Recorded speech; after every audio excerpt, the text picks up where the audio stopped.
Sa katimugang bahagi ng Negros Occidental sa baybayin ng Barangay Bulata sa bayan ng Kawayan, matatagpuan ang isang bahagi ng kasaysayan na hindi gaanong kilala sa labas ng rehiyon, ang Lumang Pantalan ng Bulata. Noong dekada 1950 hanggang 1980, ang Lumang Pantalan ay isa sa pangunahing daungan ng mga bangka at maliliit na barkong pangkalakal na dumadaan mula sa Iloilo, Guimaras at maging sa mas malalayong isla gaya ng Palawan.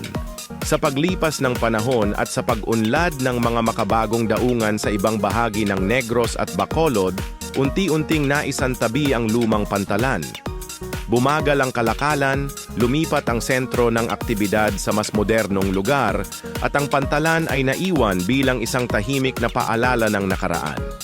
Ngayon, bagamat tahimik na ang Lumang Pantalan, ito'y patuloy na binibisita ng mga lokal at turista para sa kasaysayan at tanawin nito. Marami ang tumatambay upang damhin ang simoy ng hangin habang pinagmamasdan ang isla ng Agutaya sa malayo at ang mga alon na tila bumubulong ng mga kwentong nakalipas. Ang Lumang Pantalan ng Bulata ay nananatiling isang sagradong espasyo, isang paalala na ang kasaysayan, gaano man kaluma, ay may lugar pa rin sa puso ng bayan.